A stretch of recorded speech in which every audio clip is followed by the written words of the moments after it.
नमस्कार, मैं हूं निशा। आप देख रहे हैं पंजाब केसरी टीवी। बिहार विधानसभा चुनाव पर पंजाब केसरी की खास कवरेज चल रही है। इस कवरेज में मैं आपको एक लोकसभा सीट के तहत आने वाले सभी विधानसभा सीटों के समीकरण के बारे में विस्तार से जानकारी देती हूं। इसी सिलसिले में आज शिवहर लोकसभा सीट के तहत आने वाले 6 विधानसभा क्षेत्र पर मैं विस्तार से चर्चा करूंगी। ये 6 सीटें हैं मधुबन, चिरैया, ढाका, रीगा, बेलसंड और शिवहर। अब आपको बारी बारी से शिवहर लोकसभा क्षेत्र के 6 विधानसभा सीटों के बारे में मैं विस्तार से रिपोर्ट दिखाती हूं। आइए सबसे पहले मधुबन विधानसभा सीट के समीकरण पर डालते हैं एक नजर। बिहार के 243 विधानसभा सीटों में से एक मधुबन विधानसभा सीट है। पूर्वी चंपारण जिले में स्थित ये विधानसभा क्षेत्र शिवहर लोकसभा निर्वाचन क्षेत्र के अंतर्गत आता है। ये सीट तो 1977 से ही अस्तित्व में है, लेकिन समय समय पर इसकी सीमाएं बदलती रही हैं। साल 1977 में हुए चुनाव में इस सीट पर कांग्रेस के रूपलाल राय ने जनता पार्टी के महेंद्र राय को हराया था। 1980 में कांग्रेस उम्मीदवार ब्रज किशोर सिंह विधायक चुने गए। 1985 में जनता पार्टी के सीताराम सिंह ने कांग्रेस के राम नंदन सिंह को हराया। 1990 और 1995 में जनता दल के सीताराम सिंह विधायक चुने गए। साल 2000 में राजद के सीताराम सिंह ने समता पार्टी के राजेश कुमार रोशन को हराया। 2005 के फरवरी में हुए चुनाव में राजद के राणा रणधीर सिंह विधायक बने, तो 2005 के अक्टूबर और साल 2010 में जेडीयू के शिवजी राम विधायक बने। जबकि 2015 और 2020 के चुनाव में बीजेपी की टिकट पर राणा रणधीर सिंह विधायक चुने गए थे। वहीं 2020 के चुनाव में मधुबन सीट पर बीजेपी उम्मीदवार राणा रणधीर सिंह ने जीत हासिल की थी। राणा रणधीर सिंह 73,179 वोट लाकर पहले स्थान पर रहे थे। आरजेडी कैंडिडेट मदन प्रसाद 67,301 वोट लाकर दूसरे स्थान पर रहे थे, तो नोटा को 3,732 वोट मिले थे, जिसके साथ वो तीसरे स्थान पर था। वहीं 2015 के विधानसभा चुनाव में इस सीट पर बीजेपी कैंडिडेट राणा रणधीर सिंह ने जीत का परचम लहराया था। राणा रणधीर सिंह ने जेडीयू उम्मीदवार शिवजी राय को 16,222 वोटों से हराया था। राणा रणधीर सिंह को कुल 61,054 वोट मिले थे, जबकि दूसरे नंबर पर रहे शिवजी राय को कुल 44,832 वोट मिले थे। तो वहीं तीसरे स्थान पर रहे बहुजन समाज पार्टी उम्मीदवार संतोष कुमार मधुकर को कुल 12,366 वोट मिले थे। वहीं 2010 में हुए विधानसभा चुनाव में इस सीट पर जेडीयू कैंडिडेट शिवजी राय ने जीत हासिल की थी। शिवजी राय ने आरजेडी उम्मीदवार राणा रणधीर सिंह को कुल 10,122 वोटों से हराया था। शिवजी राय को कुल 40,478 वोट मिले थे, जबकि दूसरे नंबर पर रहे राणा रणधीर सिंह को कुल 30,356 वोट मिले थे। तो वहीं तीसरे स्थान पर रहे कांग्रेस उम्मीदवार राजेश कुमार रोशन को कुल 15,248 वोट मिले थे। वहीं 2005 में हुए विधानसभा चुनाव में मधुबन सीट पर जेडीयू कैंडिडेट शिवजी राय ने जीत हासिल की थी। शिवजी राय ने आरजेडी कैंडिडेट राणा रणधीर सिंह को 19,478 वोटों से हराया। शिवजी राय को कुल 47,990 वोट मिले थे, जबकि दूसरे नंबर पर रहे राणा रणधीर सिंह को कुल 28,512 वोट मिले थे। तो वहीं तीसरे स्थान पर रहे निर्दलीय उम्मीदवार महेंद्र प्रसाद को कुल 4,183 वोट मिले थे। इस सीट पर राणा रणधीर सिंह की स्थिति मजबूत लग रही है। बीजेपी और जेडीयू के गठबंधन से राणा रणधीर सिंह इस बार भी आरजेडी पर भारी पड़ सकते हैं। मधुबन के बाद चिरैया विधानसभा सीट के समीकरण पर देखिए रिपोर्ट। विधानसभा चिरैया विधानसभा सीट पूर्वी चंपारण जिले में स्थित है। ये विधानसभा क्षेत्र शिवहर लोकसभा निर्वाचन क्षेत्र के अंतर्गत आता है। ये सीट साल 2008 में हुए परिसीमन के बाद अस्तित्व में आई थी। इस सीट पर पहली बार साल 2010 में विधानसभा के चुनाव हुए थे। इस चुनाव में बीजेपी के अवनीश कुमार सिंह को जीत मिली थी। साल 2015 में भी इस सीट पर बीजेपी का ही कब्जा रहा और लालबाबू प्रसाद गुप्ता यहाँ से विधायक चुने गए थे। वहीं 2020 में भी लालबाबू प्रसाद गुप्ता ने चिरैया सीट पर जीत का सिलसिला कायम रखा। वहीं 2020 के विधानसभा चुनाव में चिरैया सीट पर बीजेपी के लालबाबू प्रसाद गुप्ता ने जीत हासिल की थी। लालबाबू प्रसाद गुप्ता को 62,904 वोट मिले थे, जबकि आरजेडी के अच्छेलाल यादव को 46,030 वोट ही मिल पाए थे। इस तरह से लालबाबू प्रसाद गुप्ता को अच्छेलाल यादव को 16,874 वोट के बड़े अंतर से हराया था। वहीं निर्दलीय कैंडिडेट लक्ष्मी नारायण प्रसाद यादव 16,395 वोट लाकर तीसरे स्थान पर रहे थे। वहीं 2015 के विधानसभा चुनाव में चिरैया सीट पर बीजेपी के लालबाबू प्रसाद गुप्ता ने जीत हासिल की थी। लालबाबू प्रसाद गुप्ता ने आरजेडी के लक्ष्मी नारायण प्रसाद यादव को 4,374 वोटों से हराया था। लालबाबू प्रसाद गुप्ता को कुल 62,831 वोट मिले थे, जबकि दूसरे नंबर पर रहे लक्ष्मी नारायण प्रसाद यादव को कुल 58,457 वोट मिले थे। तो वहीं तीसरे स्थान पर रहे समाजवादी पार्टी के अवनीश कुमार सिंह को कुल 12,172 वोट ही मिले थे। वहीं 2010 में हुए विधानसभा चुनाव में चिरैया सीट पर बीजेपी के अवनीश कुमार सिंह ने जीत हासिल की थी। अवनीश कुमार सिंह ने आरजेडी के उम्मीदवार लक्ष्मी नारायण प्रसाद यादव को 14,828 वोटों से हराया था। अवनीश कुमार सिंह को कुल 39,459 वोट मिले थे, जबकि दूसरे नंबर पर रही लक्ष्मी नारायण प्रसाद यादव को कुल 24,631 वोट ही मिल पाए थे। तो वहीं तीसरे स्थान पर रहे कांग्रेस के मनोज कुमार सिंह को कुल 20,287 वोट ही मिले थे। चिरैया के बाद ढाका विधानसभा सीट पर डालते हैं एक नजर। बिहार की 243 विधानसभा सीटों में से एक ढाका विधानसभा सीट भी है। शिवहर जिले में स्थित ये विधानसभा क्षेत्र ढाका लोकसभा निर्वाचन क्षेत्र के अंतर्गत आता है। इस सीट पर पहली बार 1951 में हुए चुनाव में कांग्रेस के टिकट पर मसूद मौलवी विधायक चुने गए। 1957 में दूसरी बार हुए चुनाव में कांग्रेस के मसूदुर रहमान को जीत मिली। 1962 में इस सीट पर सीपीआई ने बाजी मारी और नेक मोहम्मद विधायक चुने गए। 1967 में पीएसपी के एसएन शर्मा को जीत हासिल हुई। 1969 और 1972 में कांग्रेस के टिकट पर मसूदुर रहमान और हाफिज इदरीस अंसारी को जीत मिली। 1977 में जनता पार्टी के सियाराम ठाकुर विधायक बने। 1980 और 1985 में लगातार 2 बार इस सीट पर कांग्रेस के मोतीउर रहमान को जीत हासिल हुई। 1990 और 1995 में ये सीट भारतीय जनता पार्टी के खाते में गई और दोनों बार अविनाश कुमार सिंह विधायक चुने गए। 2000 में इस सीट पर राष्ट्रीय जनता दल के मनोज कुमार सिंह को जीत मिली। फरवरी 2005 और अक्टूबर 2005 में दोनों बार इस सीट पर बीजेपी का ही दबदबा रहा और 2 बार लगातार अवनीश कुमार सिंह ही विधायक बने। 2010 में निर्दलीय कैंडिडेट पवन कुमार जायसवाल को जीत हासिल हुई। 2015 में आरजेडी कैंडिडेट फैजल रहमान को जीत हासिल हुई, लेकिन 2020 के चुनाव में बीजेपी के टिकट पर पवन कुमार जायसवाल को जीत मिली। इस बार भी बीजेपी पवन कुमार जायसवाल को ही चुनावी मैदान में उतार सकती है।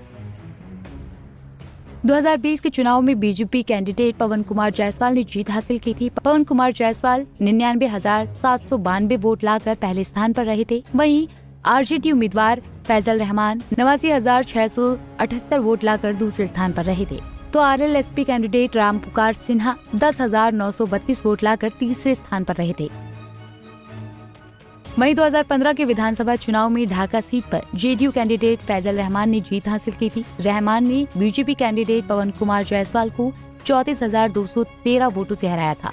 फैजल रहमान को कुल 87,458 वोट मिले थे, जबकि दूसरे नंबर पर रहे पवन कुमार जायसवाल को कुल 68,261 वोट मिले थे। तो वहीं तीसरे स्थान पर रहे निर्दलीय कैंडिडेट राम पुकार सिंह को कुल 20,160 वोट मिले थे। वहीं 2010 में हुए विधानसभा चुनाव में इस सीट पर निर्दलीय कैंडिडेट पवन कुमार जायसवाल ने जीत हासिल की थी। जायसवाल ने जेडीयू कैंडिडेट फैजल रहमान को मात्र 1,649 वोटों से हराया और विधायक चुने गए। पवन कुमार जायसवाल को कुल 48,100 वोट मिले थे, जबकि दूसरे नंबर पर रहे फैजल रहमान को कुल 1,451 वोट मिले थे। तो वहीं तीसरे स्थान पर रहे लोजपा कैंडिडेट नेक मोहम्मद को कुल 13,418 वोट मिले थे। बीजेपी और जेडीयू की स्थिति ढाका सीट पर मजबूत नजर आती है। अगर पवन कुमार जायसवाल बीजेपी के टिकट पर चुनाव लड़े तो उन्हें जेडीयू का भी आधार वोट मिले। ऐसे में इंडिया गठबंधन के खिलाफ पवन कुमार जायसवाल की स्थिति मजबूत नजर आती है। ढाका के बाद रीगा विधानसभा सीट पर देखिए रिपोर्ट। विधानसभा रीगा बिहार के 243 विधानसभा सीटों में से एक रीगा विधानसभा सीट भी है। ये विधानसभा सीट सीतामढ़ी जिले में स्थित है। इस सीट पर पहली बार 2010 में चुनाव हुए थे, जिसमें बीजेपी कैंडिडेट मोतीलाल प्रसाद विधायक चुने गए थे। 2015 के विधानसभा चुनाव में कांग्रेस प्रत्याशी अमित कुमार ने यहां से जीत दर्ज की थी, लेकिन 2020 के चुनाव में रीगा सीट पर बीजेपी कैंडिडेट मोतीलाल प्रसाद ने जीत हासिल की थी। इस बार भी बीजेपी रीगा सीट से मोतीलाल प्रसाद को ही चुनावी मैदान में उतार सकती है। 2020 के विधानसभा चुनाव में बीजेपी उम्मीदवार मोतीलाल प्रसाद ने जीत हासिल की थी। मोतीलाल प्रसाद को 95,226 वोट मिले थे। वहीं कांग्रेस कैंडिडेट अमित कुमार को 62,731 वोट मिले थे। इस तरह से मोती प्रसाद ने अमित कुमार को 32,495 वोट के बड़े मार्जिन से मात दी थी। वहीं बीएसपी उम्मीदवार मुन्नी सिंह 4,255 वोट लेकर तीसरे स्थान पर रही थी। वहीं 2015 के विधानसभा चुनाव में रीगा सीट पर कांग्रेस कैंडिडेट अमित कुमार ने जीत हासिल की थी। अमित कुमार ने बीजेपी उम्मीदवार मोतीलाल प्रसाद को 20,856 वोटों की मार्जिन से हराया था। अमित कुमार को कुल 79,217 वोट मिले थे, जबकि दूसरे नंबर पर रहे मोतीलाल प्रसाद को कुल तो वहीं तीसरे स्थान पर रहे सीपीआई कैंडिडेट अतुल बिहारी मिश्रा को मात्र 4,262 वोट मिले थे। वहीं 2010 में हुए विधानसभा चुनाव में रीगा में बीजेपी कैंडिडेट मोतीलाल प्रसाद ने जीत हासिल की थी। मोतीलाल प्रसाद ने कांग्रेस कैंडिडेट अमित कुमार को कुल 22,327 वोटों की मार्जिन से हराया था। मोतीलाल प्रसाद को कुल 48,633 वोट मिले थे, जबकि दूसरे नंबर पर रहे अमित कुमार को कुल 26,306 वोट मिले थे। तो वहीं तीसरे स्थान पर रही लोक जनशक्ति पार्टी कैंडिडेट नागिना देवी को कुल 18,562 वोट मिले थे। रीगा विधानसभा सीट पर यादव, राजपूत और ब्राह्मण मतदाताओं की संख्या सबसे ज्यादा है।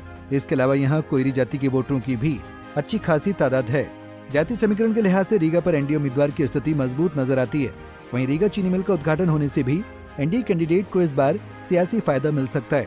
इसलिए कहना गलत नहीं होगा कि रीगा सीट पर महागठबंधन को इस चुनाव में कड़े मुकाबले का सामना करना पड़ सकता है। आइए अब बेलसंड विधानसभा सीट के समीकरण पर देखते हैं रिपोर्ट। बिहार के 243 विधानसभा सीटों में से एक बेलसंड विधानसभा सीट भी है। सीतामढ़ी जिले में स्थित ये विधानसभा क्षेत्र बेलसंड लोकसभा निर्वाचन क्षेत्र के तहत आता है। इस सीट पर 1957 और 1962 में हुए चुनाव में पीएसपी के रामानंद सिंह को जीत मिली थी। 1967 में कांग्रेस कैंडिडेट सीपी सिंह विधायक चुने गए थे। 1969 में ये सीट फिर पीएसपी के खाते में गई और रामानंद सिंह एक बार फिर से विधायक बने। 1972 में कांग्रेस कैंडिडेट राम सूरज सिंह को जीत हासिल हुई थी। 1977 और 1980 में जनता पार्टी के टिकट पर रघुवंश प्रसाद सिंह विधायक चुने गए थे। 1985 के चुनाव में भी एलकेडी कैंडिडेट रघुवंश प्रसाद सिंह को ही जीत मिली थी। इसके बाद 1990 में कांग्रेस के टिकट पर दिग्विजय प्रताप सिंह बेलसंड के विधायक बने थे। 1995 में जनता दल के नेता रघुवंश प्रसाद सिंह को फिर से जीत हासिल हुई थी।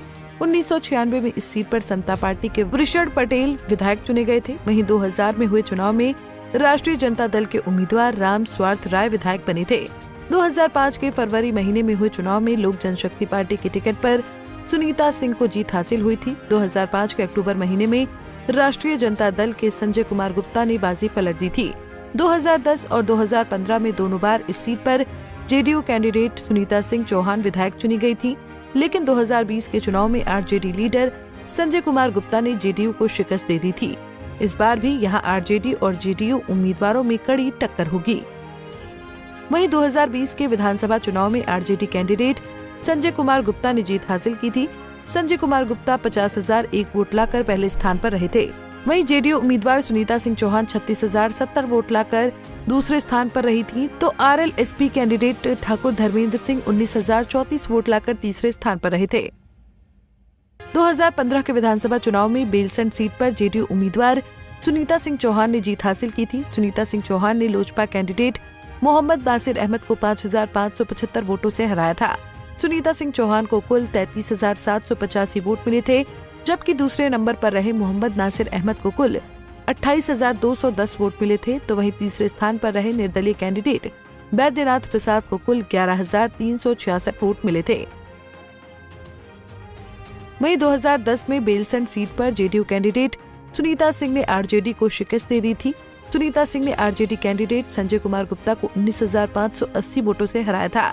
सुनीता सिंह को कुल 38,139 वोट मिले थे, जबकि दूसरे नंबर पर रहे संजय कुमार गुप्ता को कुल 18,559 वोट मिले थे। तो वहीं तीसरे स्थान पर रहे कांग्रेस कैंडिडेट ताहिर अनीस खान को कुल 13,996 वोट मिले थे। बेलसंड विधानसभा सीट के चुनावी नतीजों को तय करने में यादव, राजपूत, वैश्य और मुस्लिमों की अहम भूमिका है। 2020 में जेडीयू कैंडिडेट को हराने में आरएलएसपी कैंडिडेट की बड़ी भूमिका थी, लेकिन इस बार उपेंद्र कुशवाहा के एनडीए में शामिल होने से बेलसंड सीट पर जेडीयू उम्मीदवार को थोड़ा फायदा जरूर मिलेगा। अब शिवहर विधानसभा सीट के समीकरण पर डालते हैं एक नजर। विधानसभा शिवहर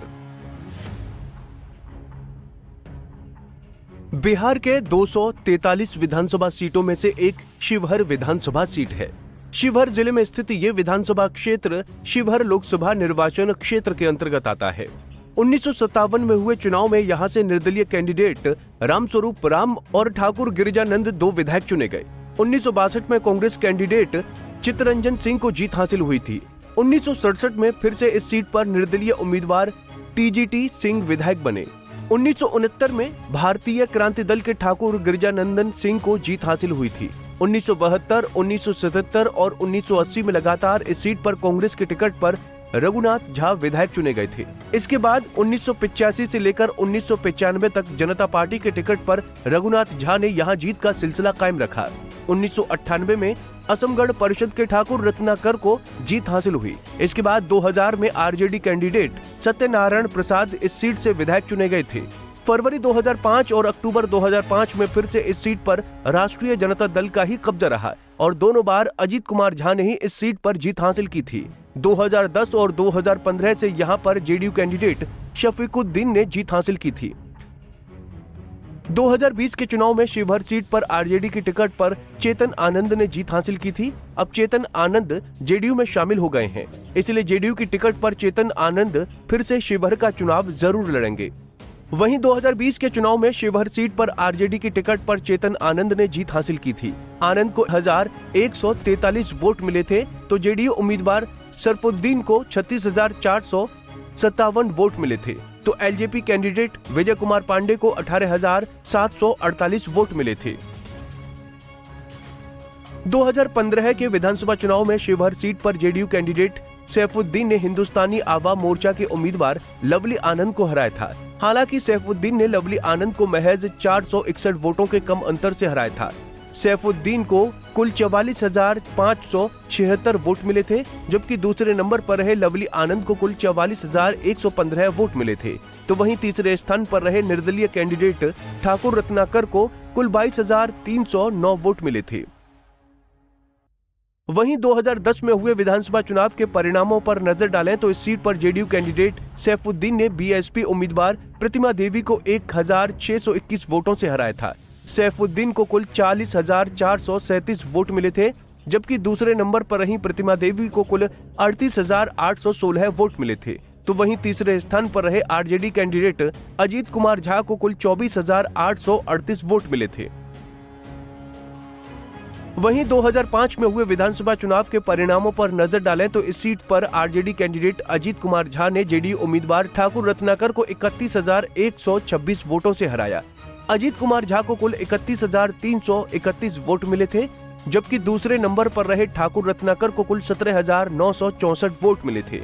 तो वहीं तीसरे स्थान पर रहे लोजपा के शरफुद्दीन को कुल 17,964 वोट मिले थे।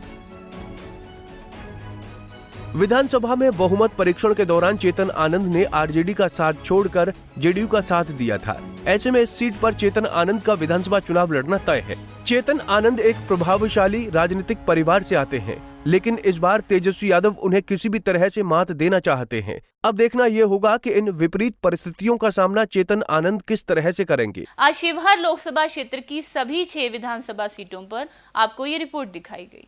बिहार विधानसभा चुनाव पर हमारी विशेष कवरेज जारी रहेगी। आगे किसी और लोकसभा क्षेत्र के विधानसभा सीटों के समीकरण पर चर्चा की जाएगी।